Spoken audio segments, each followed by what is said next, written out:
Salut à tous, il est 9h42 et pour ceux qui m'ont suivi ces derniers temps sur les réseaux sociaux, vous savez que je suis parti faire une sortie de 390 km dans les Hauts-de-Vosges, une sortie de 6000 mètres de D+, suivant Strava, de 4000 mètres suivant Garmin, donc on verra à la fin qui a raison. Et l'idée c'est de me tester ainsi que de tester ma config vélo sur une sortie longue, parce qu'en septembre, comme vous le savez peut-être, je fais le Gravelman Jura en version 350 km gravel. C'est une distance que j'ai jamais parcourue et donc l'idée aujourd'hui et demain, bien évidemment, ou après-demain, suivant ce que j'arrive à faire, c'est de me tester sur cette distance, savoir comment gérer cette distance, le sommeil, la nourriture, etc. etc. Donc sur cette vidéo, je vous propose de me suivre dans cette aventure. Allez, générique.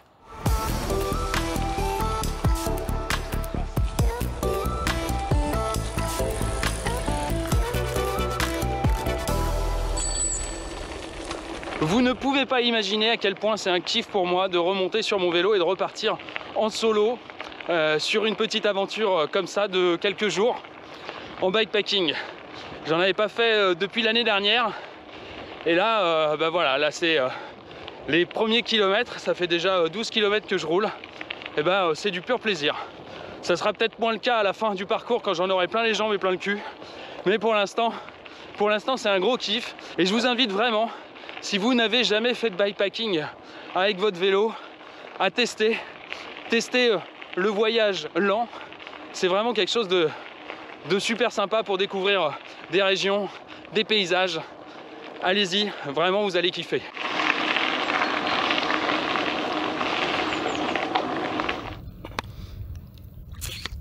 Petite pause après la première montée.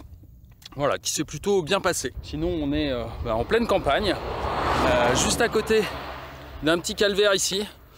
Voilà, à se demander s'ils mettent pas des calvaires en haut des montées.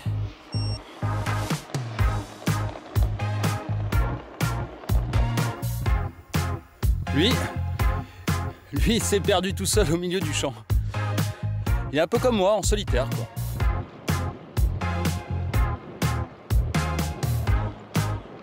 Pour l'instant, on est plutôt sur de la route, par un petit bout de piste cyclable où il y avait un peu de gravier. On n'est pas encore sur... Hop là, petit ralentisseur. On n'est pas encore sur du chemin gravel, bonjour. Et je fais attention parce que j'ai beaucoup de poids à l'avant de mon vélo. Je vous expliquerai comment j'ai configuré ce dernier un peu plus tard quand je ferai une pause. Donc je peux pas trop lâcher les mains, parce que la roue avant, elle part très vite en perte d'équilibre.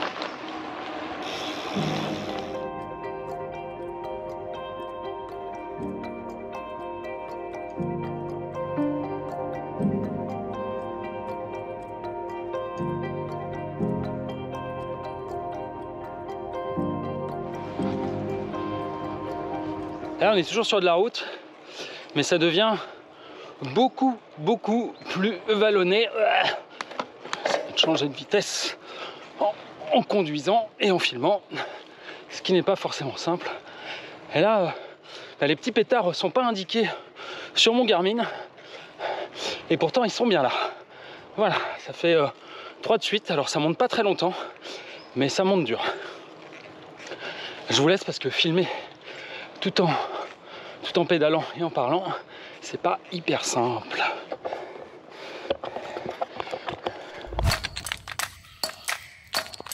Petit cimetière bien pratique pour aller remplir son bidon.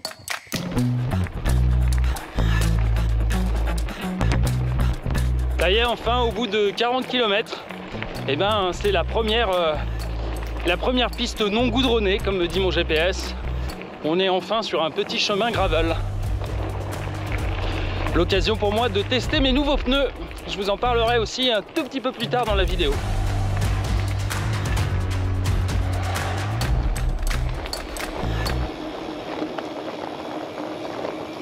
Là on est dans la forêt et ça grimpe. Et donc je pousse mon vélo. J'ai pesé mon vélo avant de partir. Alors à vide, avec les prolongateurs, il fait 11 kg. Et chargé, il fait 20 kg 39. Sans la GoPro. Et sans moi dessus, bien évidemment. Donc dès que ça grimpe un peu, malgré le plus grand développement, le plus petit développement, le plus grand, je sais jamais. C'est dur. C'est dur. Voilà. Ouais, c'est un peu plat. Je vais pouvoir remonter.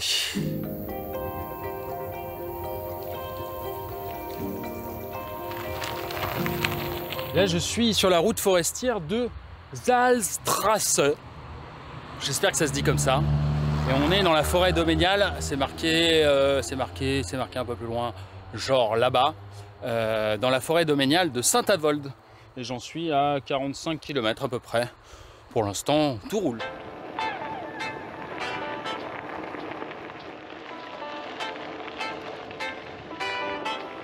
Bon bah il est 12h36 et je vais pas vous mentir, je commence à avoir faim.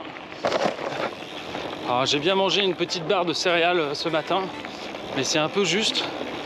Et là, j'ai une envie de croque-monsieur. Donc première boulangerie que je trouve sur mon chemin, quand je serai sorti de cette forêt, j'essaierai de trouver un croque-monsieur. Voilà.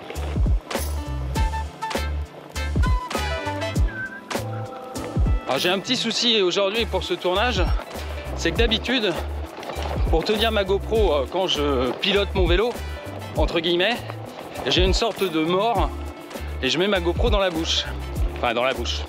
J'ai un mort qui tient ma GoPro et ce mort se met dans la bouche. Le seul problème c'est que je l'ai cassé la dernière fois sur le dernier tournage et donc je ne l'ai pas aujourd'hui. Donc à chaque fois que je dois filmer, je dois tenir ma GoPro à la main. Parce que j'aime pas l'accrocher au vélo avec les vibrations, je trouve que ça fait pas une jolie image. Et j'aime pas la mettre sur un plastron non plus qu'on colle sur le corps, parce que je trouve que tout le monde fait ça. Et je suis pas fan non plus du rendu que ça a, de voir les bras de la personne qui pilote, je trouve ça moins élégant. Et je me suis trompé de chemin, parce que je vous parle.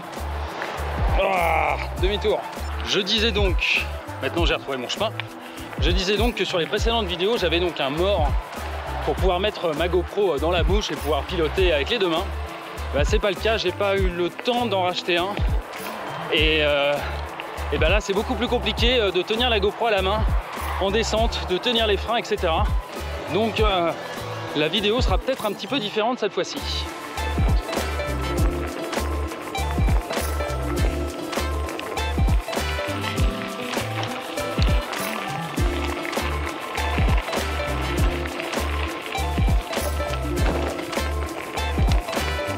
Je me rends pas compte d'où je suis sur la map parce que bien évidemment, oula, le GPS vient de me dire que j'avais une grosse montée qui arrivait. Je disais donc je sais pas trop où j'en suis sur la map. Je sais que j'ai fait 50 km à peu près. Voilà, dans pas longtemps je vais me faire une petite pause parce que l'idée c'est de faire des pauses tous les 50 km. Donc je pense que je vais me faire la petite montée qui arrive.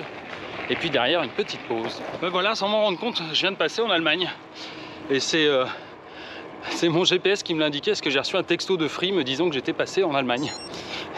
Et effectivement, en regardant les plaques d'immatriculation qui sont autour de moi, c'est bien des plaques allemandes. Alors là, je suis à la recherche d'un snack. On m'a dit qu'il y avait un snack dans le coin.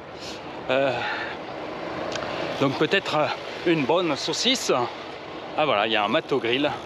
Moi, je pense que ça va être bien ça. Ah, il y a l'autre cycliste, ça va être cool. Voilà, bah c'est parfait. Je vais m'arrêter là.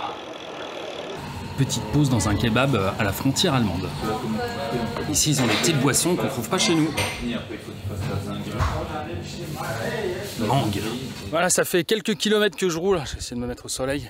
Depuis que je viens de finir de manger.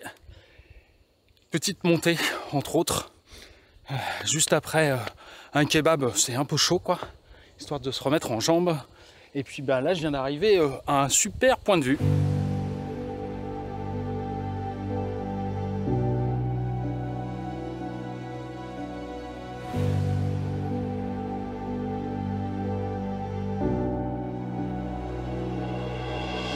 Alors là c'est plutôt rigolo parce qu'en fait je suis en train de suivre la frontière germano-française ou franco-germanique. Je ne sais pas de quel côté je suis exactement, je ne sais pas si je suis côté France ou côté Allemagne. Je crois que je suis côté Allemagne. Et puis là de l'autre côté c'est la France ou c'est l'Allemagne si jamais je me trompe. Bien, je suis dans le massif des Vosges. Ça y est, côté Allemagne a priori. Je viens de passer devant une buvette. Mais bon, j'avais pas soif, je me suis pas arrêté. Oh, ça grimpe. Bon, pour l'instant, c'est plutôt sympa. J'ai pas fait le plus dur, ça c'est clair. Mais pour l'instant, la petite balade le fait bien. Alors je perds pas mal de temps, bien évidemment, à filmer. Sortir le drone, faire des plans avec le drone, faire des plans... Oula, je suis pas sur la bonne route. Chaque fois que je vous parle, je me plombe de chemin. Petite pause à côté de cette fontaine. Il y est écrit Drink Water, et comme je ne parle pas allemand, je ne sais pas si ça veut dire eau potable ou eau non potable, ce qui me permet de vous parler d'un nouvel ajout à mon setup qui est cette gourde qui s'appelle Water to Go. J'ai aucune action pour parler d'eux, mais l'avantage c'est qu'elle possède un filtre à l'intérieur, et ce filtre permet de filtrer normalement 99,99% de toutes les merdes qu'il peut y avoir dans l'eau, et notamment les virus. Et ça, c'est une bonne nouvelle, ça me permet de prendre de l'eau n'importe où, de pouvoir la boire sans risquer de finir avec une bonne chiasse. Voilà. Et puis en même temps, j'en profite pour vous montrer le petit lac qui est juste là, qui est plutôt joli.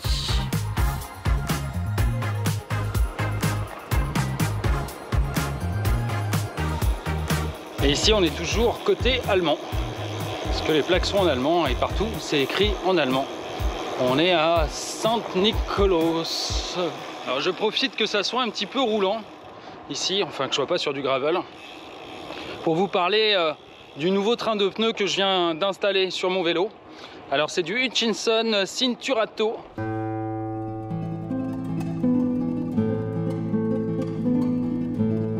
Et j'ai deux pneus différents, j'ai un gravel M à l'avant et un gravel H à l'arrière. Alors pour ceux qui ne connaissent pas les Hutchinson, le gravel M qui est à l'avant a un profil plus dessiné, entre guillemets, plus de crampons, que le pneu gravel H qui est à l'arrière. Alors je ne sais pas comment ils ont fait leur dénomination, mais bon, c'est comme ça. Alors c'est un peu différent des Schwalbe que j'avais avant. J'avais du J1 à l'avant et à l'arrière. C'est un peu moins confort. La chape est plus rigide. Par contre, au niveau de la bande de roulement, ça roule mieux, je trouve. Par contre, c'est un peu plus piégeant, notamment sur terrain sableux. Les Schwalbe avaient tendance à déraper un petit peu, mais dès qu'on commençait à prendre un travers, les crampons latéraux rattrapaient bien et on récupérait son vélo assez facilement. Là, sur les Hutchinson, comme ils accrochent bien dès le départ, s'ils commencent à déraper, à un moment donné, ça ne se rattrape plus. Voilà, c'est pour moi la vraie différence. Donc il va falloir que je m'habitue un petit peu à ces pneus. Par contre, ils tiennent un petit peu mieux dans le sable. J'ai moins de perte de contrôle et moins de perte d'adhérence sur le pneu avant et sur le pneu arrière.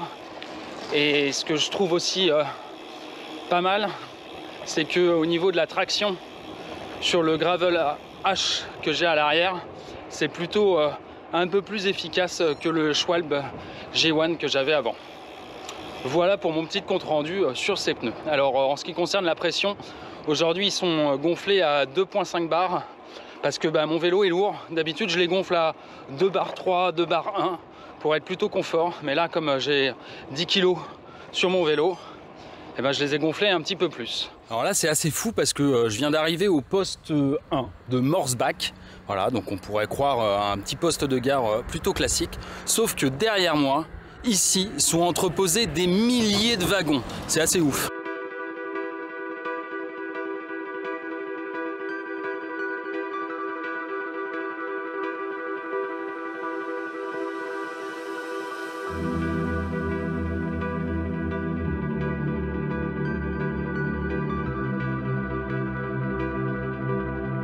« 84 km et j'ai un petit coup de mou là.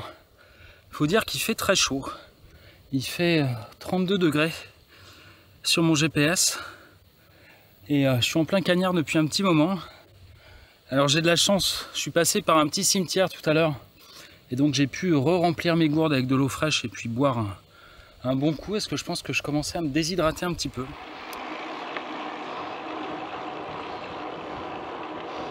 Toujours sous le cagnard. Alors, dans les nouveautés sur mon vélo, je voulais vous parler, j'ai rajouté, comme vous avez pu le voir, des prolongateurs. Alors, à la base, j'avais acheté des prolongateurs d'EDA, des Parabolico One ou quelque chose comme ça. Et puis, en fait, ils ne me convenaient pas, ces prolongateurs, pour plusieurs raisons. Parce qu'ils ont un diamètre qui n'est pas standard, ce qui fait que vous ne pouvez pas monter, par exemple, le support Garmin pour prolongateur passe pas dessus. Et la forme des prolongateurs n'est pas vraiment idéale. Donc j'ai préféré les revendre et commander des Profil Design, les 50A, qui eux sont juste parfaits. Voilà, exactement. Attendez, il faut que je change une vitesse là parce que ça grimpe et je m'y attendais pas. Donc je disais, j'ai commandé des prolongateurs, des Profil Design, les 50A, avec des cales de 70 mm pour les remonter et avoir une position plutôt confortable sur mon vélo quand je suis sur les prolongateurs. Et je dois avouer que c'est plutôt pas mal, notamment sur les lignes droites quand on a le vent de face. Ça permet de nettement moins se fatiguer. Par contre, ça pédale pas à votre place dans les montées. Ça, c'est bien dommage.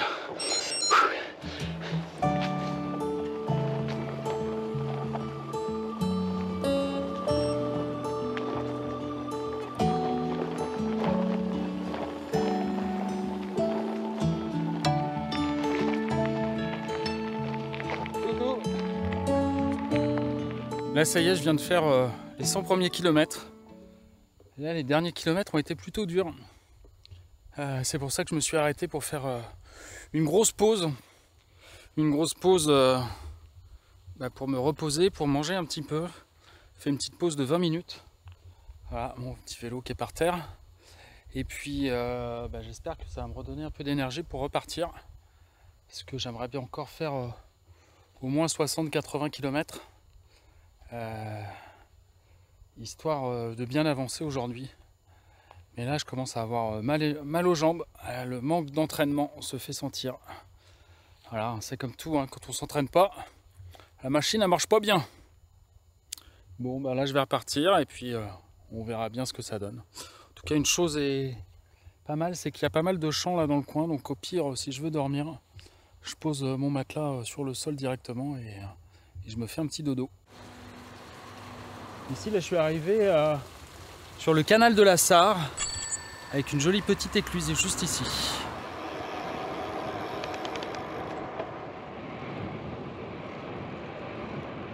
Bon, j'en suis à 113 km et j'ai un énorme coup de mou, un gros coup au moral là. Je me pose la question de savoir si je vais continuer ou si je vais demander à ma copine de venir me chercher. J'ai mal aux jambes. Je sens que j'avance plus du tout. Je vais voir, je me donne encore 5-10 km. Et puis en fonction, je déciderai.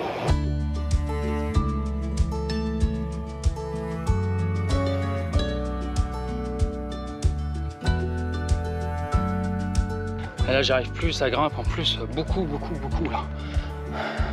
Le dernier kilomètre c'est que de la montée. Et ça aide pas au moral. Ça aide pas du tout. Donc je vais réfléchir à tout ça.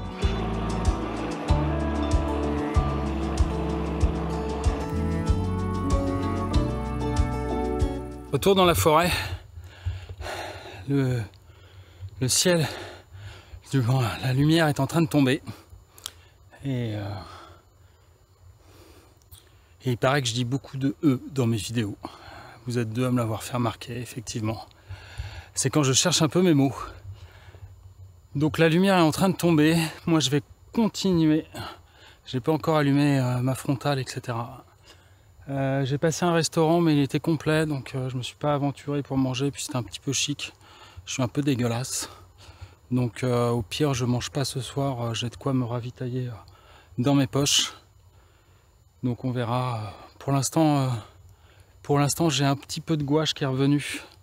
mon coup de pas bien de tout à l'heure est un peu passé.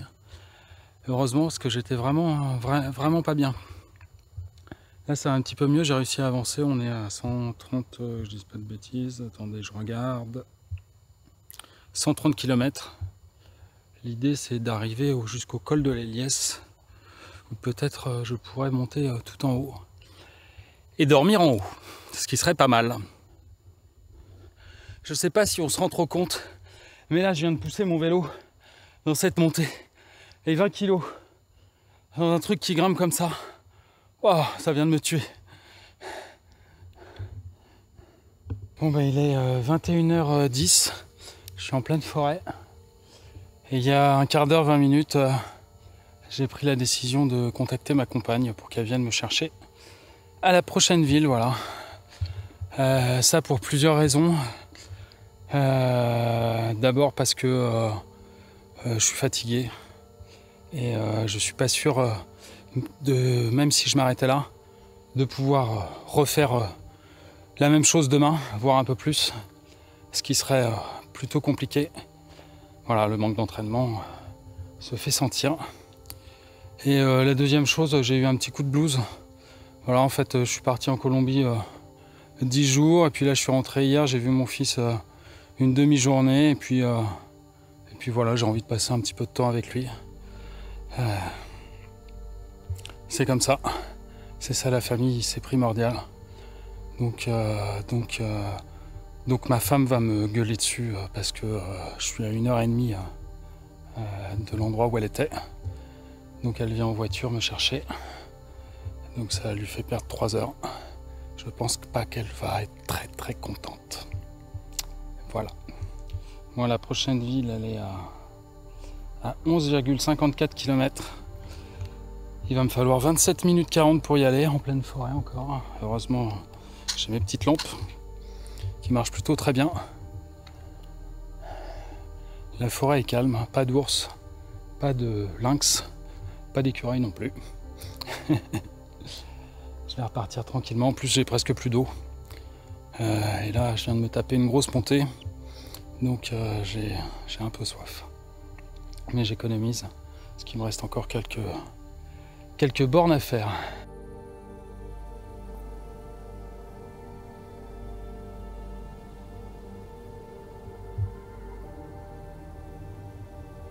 Voilà, je suis en pleine forêt.